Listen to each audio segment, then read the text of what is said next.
Hello everyone, as you all know, this is Niharika Tiwari. So guys, we are back with another video related to your series Business Organization, and in this part we are going to discuss about this important topic, that is one person company. One person company क्या होती है, क्या meaning है, क्या इसके advantage है, क्या disadvantage है, उसको हम इस वीडियो में डिस्कस करने वाले हैं. Right guys, so without any further delay let's start this video.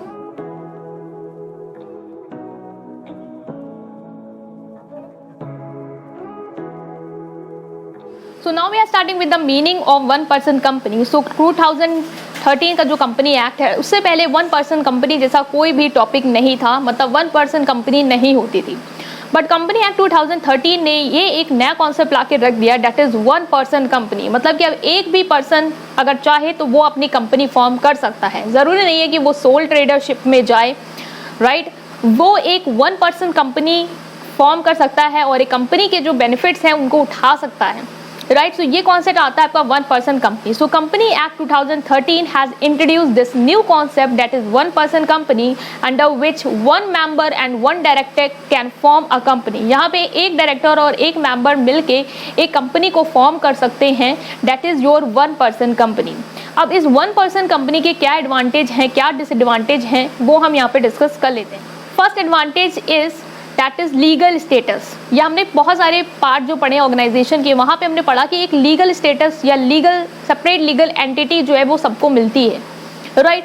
यहाँ पे एक चीज़ आ जाती है कि सेपरेट लीगल एंटिटी या लीगल स्टेटस आपको मिल जाता है. मतलब कि वन पर्सन कंपनी, भले ही वो एक इंसान की कंपनी है, वन पर्सन कंपनी है, बट इसके पास भी ये सेपरेट लीगल एंटिटी है कि कंपनी से ये क्या है, अपार्ट है. जो पर्सन है, जो ओनर है, जिसकी ये कंपनी है, वो अलग है, कंपनी अलग है. अगर कोई लॉस होता है या कोई लायबिलिटी अराइज होती है तो वो वन पर्सन जो है वो पूरी लायबिलिटी को पूरा करने के लिए जिम्मेदार नहीं है, राइट. वो उतनी अमाउंट के लिए ही जिम्मेदार होगा जितना उसका शेयर होगा उस कंपनी में.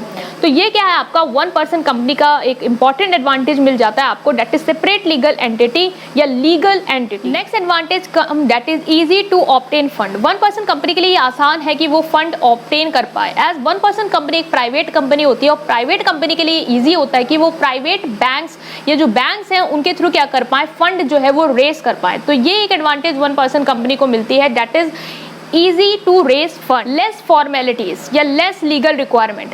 जो वन पर्सन कंपनी है उसको बहुत सारे एक्सेप्शन मिल जाते हैं in case of this compliances, in case of this legal regulations. तो वो भी एक बेनिफिट क्रिएट कर देती है अगर आप वन पर्सन कंपनी फॉर्म करना चाह रहे हैं.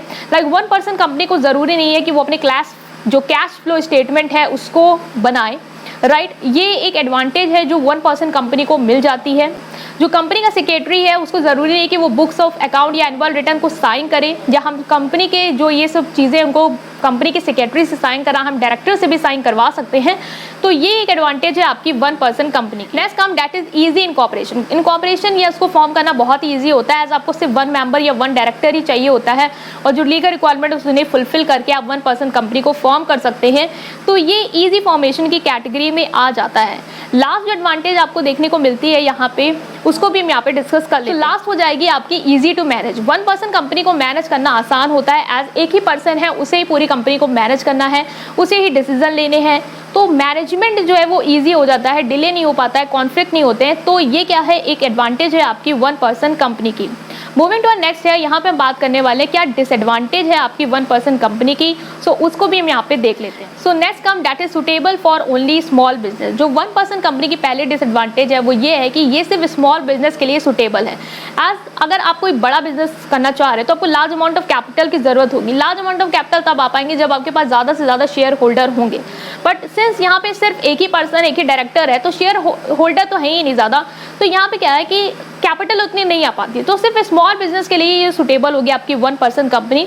तो ये एक डिसएडवांटेज है आपकी one person company. Next is restriction of business activity. जो आपकी वन पर्सन कंपनी है उसके साथ काफ़ी रिस्ट्रिक्शन होते हैं कि ये जो नॉन बैंकिंग फाइनेंशियल एक्टिविटीज़ है उसमें ये डील नहीं कर सकती. मतलब अगर ये कोई इन्वेस्टमेंट करना चाहे किसी कॉर्पोरेट में, किसी कंपनी में, फाइनेंशियल कंपनी में कोई इन्वेस्टमेंट करना चाहे तो ये नहीं कर सकती है, ये इसको अलाउ नहीं किया जाता. तो ये एक डिसएडवांटेज आपकी वन पर्सन कंपनी की. Last disadvantage of one person company is that is no separation of ownership and management. यहाँ पे सेपरेशन नहीं होता ओनरशिप और मैनेजमेंट का, एज जो एक ही पर्सन होता है इस कंपनी में वही ओनर होता है, वही सारी चीज़ों को मैनेज कर रहा होता है।